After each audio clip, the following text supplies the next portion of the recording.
6 దినములు కష్టపడుతున్నాం, తర్వాత 7 దినములు కూడా కష్టపడుతున్నాం కదా. ఆదివారము విశ్రాంతి దినము.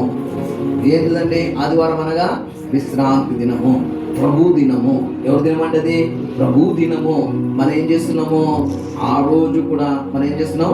పని చేస్తున్నాం. 6 దినములు కష్టపడుతున్నాం, 7 దినాలు కష్టపడుతున్నాం అండి. అంటే మనం ప్రభుకి ఎప్పుడు ఇస్తున్నాం?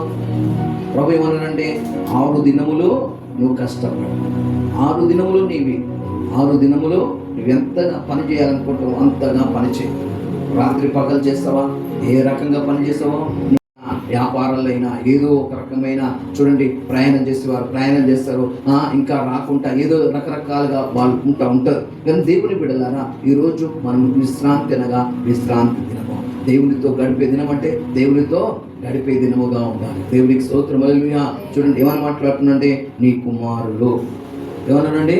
నీ కుమారులు, నీ కుమార్తెలు, నీ కుమారులు, నీ కుమార్తెలు, ఇంకేమన్నాడండి? నీ దాసులు, నీ పశువులు, నీ ఇంటిలో ఉన్న అందరూ.